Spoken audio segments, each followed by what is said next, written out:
बार की बात है, हीरा अपने दोस्त के साथ देर रात घर लौट रहा होता है। तभी रास्ते में एक बरगद का पेड़ आता है। उस पेड़ के नीचे एक 100 रुपए का नोट पड़ा होता है। उसे देखकर हीरा खुश हो जाता है। अरे वाह वाह वाह, आज तो लॉटरी लग गई।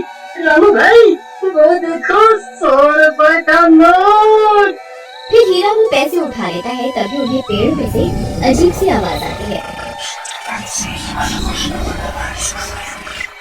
फिर वो जैसे ही ऊपर की ओर देखता है तो उन्हें पेड़ पर एक 2000 का नोट लगा हुआ दिखाई देता है। अरे रामू वो देख, इस पेड़ पर तो 2000 का नोट लगा हुआ है। मुझे तो यकीन ही नहीं होता भाई। भाई क्या पता ये पेड़ सच में पैसे देने वाला पेड़ हो। एक काम करो, तुम जल्दी से पेड़ पर चढ़ जाओ और वो नोट तोड़ कर ले आओ।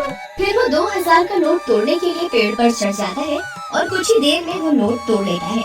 रामू भाई ये नोट तो बिल्कुल असली है। अरे वाह वाह वाह, आज तो मजा ही आ गया। चलो भाई अब जल्दी से नीचे आ जाओ, कहीं कोई हमें नोट तोड़ते हुए ना देख ले। अब तो हम पार्टी करेंगे।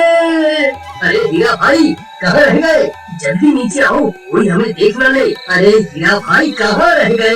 नीचे क्यों नहीं उतर रहे? कहीं तुम अकेले ही इन 2000 रुपयों को हजम तो नहीं करना चाहते भाई? तभी हीरा की चीखने की आवाज आती है। अरे क्या हुआ भाई, सब ठीक तो है? अरे यार क्या करूं, ये तो दिखाई भी नहीं दे रहा। अरे भाई तुम ठीक तो हो? क्या करूं क्या करूं? मुझे ही ऊपर जाकर देखना होगा, ये आखिर माजरा क्या है। फिर रामू भी पेड़ पर चढ़ने लगता है। तभी पेड़ से किसी के गुर्राने की आवाज आती है। रामू वहीं रुक जाता है। आई मम्मी, ये कैसी आवाज है?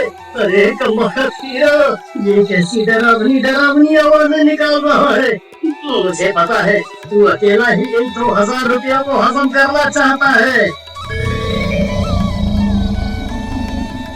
आई मम्मी, कौन है भाई? अरे हीरा, तेरा नाम बेटे कमबख्त, तुझे क्या लगता है वो मुझे यूं डरा कर 2000 रुपए हजम कर जाएगा? मैं अपने हिस्से के पैसे नहीं छोड़ूंगा। हाँ। फिर डर के मारे रामू वहाँ से भाग जाता है। अरे मर गया रे, भागो रे।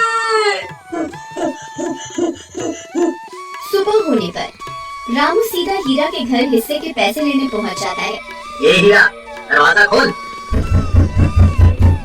मैं अपने हिस्से के पैसे लेने आ गया।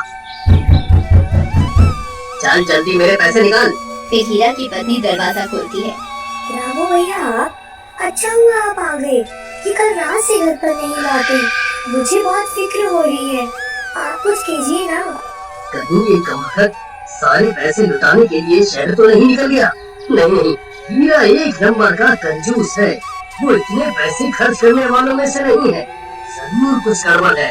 राधा बहन चलो मेरे साथ। फिर रामू राधा को अपने साथ लेकर उस बरगद के पेड़ के पास पहुँच जाता है। राधा बहन, हम रात को इसी रास्ते से आ रहे थे, तब हमें इस पेड़ पर 2000 रुपए का नोट लगा हुआ दिखाई दिया। उसे तोड़ने के लिए हीरा ऊपर जा रहा था, लेकिन वापस नहीं आया। तभी कुछ गांव वाले भी वहाँ पहुँच जाते हैं।